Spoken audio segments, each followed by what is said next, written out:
Why do people love Bridgerton so much? Because it gives us the gift of society as we wish it was. We finally have period dramas that don't gloss over colonialism and slavery and the rampant greed of the colonial trading companies. Why do we love Bridgerton so much? Why do we wait for it to hit our screens every year and then swoon with disappointment if it gets delayed? There's the wit of Lady Danbury and the antics of the overdressed Featherington sisters, of course. Those are always fun to watch with a bucket full of popcorn for company. There's Lady Whistledown, who is funny, yet endearingly full of longing, and we can only waft love potions at her, hoping that she'll find more solid ground in romance and friendship, even though she's in danger of being those most horrifying of things, an intellectual woman. There are the emotional dramas of the Bridgertons. There are sparkling ball gowns. There is the pomp of Queen Charlotte's court, and there is the repressed passion that comes with over-the-top social etiquette and the all-important British stiff upper lip.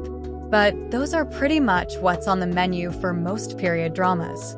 What's so special about Bridgerton? I think what Bridgerton gives us is the gift of society as we wish it was, where people of different races mingle seamlessly with each other, where women get to have quite a lot of fun in the bedroom and it isn't awkward or horrible or boring or disastrous, where they aren't judged harshly for their sexual longings.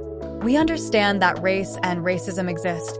We understand that not all sex is fun sex, but in the utopian world of Bridgerton, we get to suspend our disbelief at the perennially cute world and just enjoy it.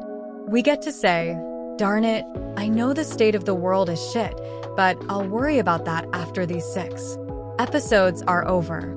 Of course, the state of the world wasn't and isn't this cute. The reasons there were around 50,000 people of color in England by the mid-1800s weren't pretty at all. I'd been besotted with the Regency genre ever since I began my own love affair with the witty, at times laugh out loud, world of Georgette Heyer when I was a teenager. When I was 14, I found a battered copy of The Talisman Ring hiding among the Sidney Sheldons and Jeffrey Archers in a second-hand bookstall in the foothills of the Himalayas.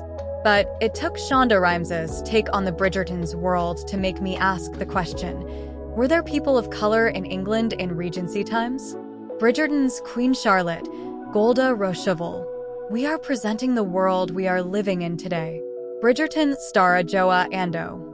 My first dream was to be a bass player in a punk band. The answer, apparently, is a resounding yes. There were mixed-race children of the East India Company earls and their Indian wives and mistresses. There were nannies from the Caribbean and lascars from the subcontinent. There were people displaced because of the complex web woven by histories of colonialism and slavery. Those were the real histories of the 18th and 19th centuries.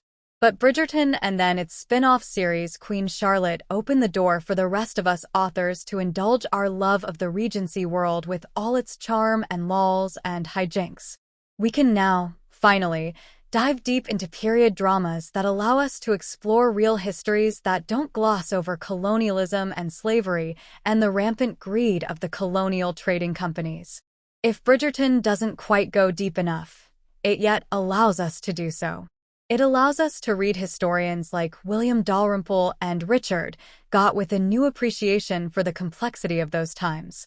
In my series of unladylike Regency novels, I not only focus on the mixed-race Marley sisters, daughters of an English earl and his Indian mistress, displaced to England when they were children, but I also get to reimagine the rat-baiting pits and the pleasure gardens and the streets of London populated with all manner of people from tavern owners and street sellers and lascars and nannies. In Unladylike Rules of Attraction, I get to write the most swoon-worthy of things. A woman who wears Regency dress but sits on the haloed floors of Queen Charlotte's court and plays the sitar. Who falls for a man who his relatives charmingly call the urchin thief from Jamaica. I get to reinvent the rules of historical romance and decide that it can be funny and cute and real at the same time. Most of all, I get to write heroines who are strong women of color and who get to have a whole lot of fun in the bedroom. In the meantime, we need wait no longer. It's time to get our feathers and hartshorn ready, viewers, because here comes Bridgerton Season 3. All fingers crossed for our very own Penny. Thanks for watching this video. Please hit the subscribe button for more update news.